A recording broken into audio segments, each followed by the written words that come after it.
Siwezi nikakaa nikavumilia nikaja nikakuona siku ya kiyama upo katika hali mbaya eti umeenda motoni kwa sababu hujui kuoga janaba. Kwa hiyo leo nimeamua kuja kukufundisha jinsi gani unaweza kuiondoa hali ya janaba au unaweza kuoga janaba. Nisikilize kwa makini. Nini maana ya janaba? Janaba ni ile hali inayomzuia mtu kufanya ibada. Janaba inasababishwa na kitu gani?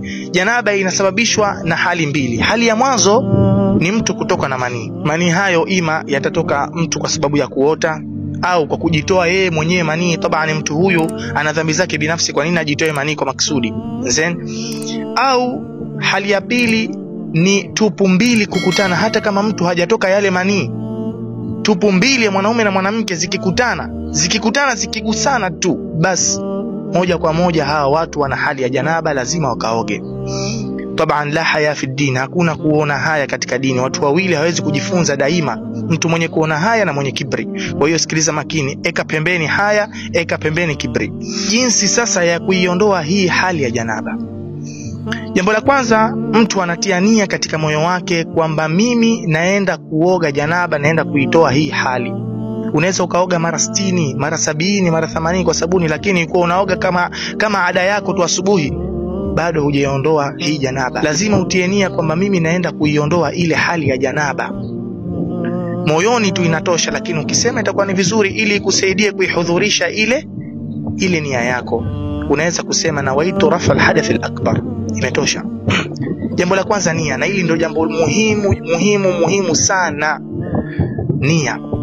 Jambo la pili, utasema bismillah kabla ya kuingia chooni, kwa nia ya kwamba hii bismillah ni ya kutia udhu. Jambo la tatu, utaingia chooni, kisha kwa upande wa mwanaume mkojo wako utaukamua ili kutoa yale manii ambayo yamebaki. Kama utakojoa kwanza, kisha baadaye utatoa yale manii, utakamua ule mkojo wako mara 3 ili kutoa yale manii ambayo yamebakia katika ule mkojo. Utakosha mikono yako mara 3.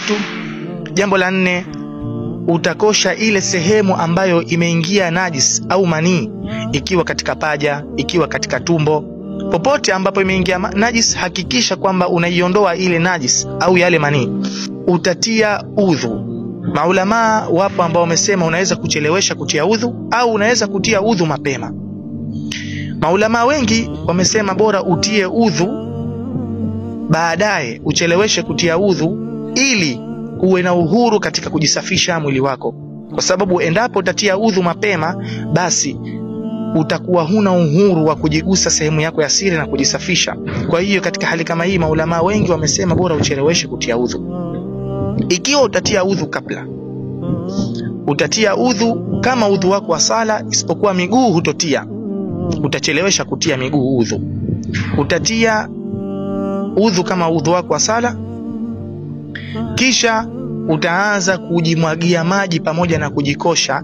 Utaanza na kichwa, kujisugua kichwa chako upande wa kulia na upande wa kushoto, na uso wako upande wa kulia na upande wa kushoto mara 3, na shingo upande wa kulia na upande wa kushoto, mikono yako upande wa kulia mara 3 na huku upande wa kushoto mara 3. Sehemu yako ya kitovu, katika sehemu hii utajitia mara 3, utajikosha mara 3 na huku utajikosha mara 3. Basi tahadhari kuja kujigusa sehemu zako za siri, kwa sababu wewe tayari umeshatangulia kutia udhu.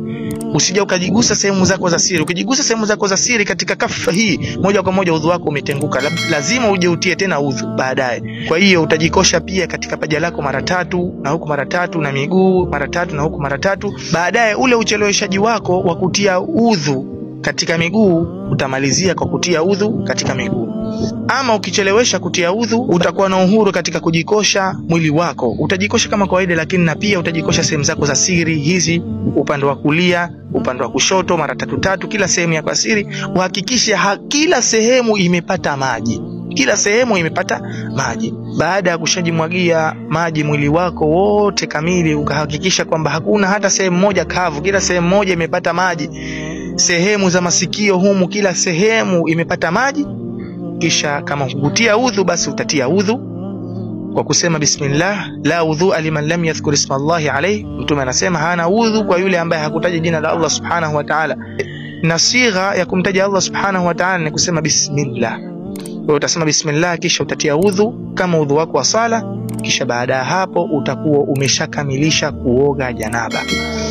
Wassalamu alaikum wa rahmatullahi wa barakatuh.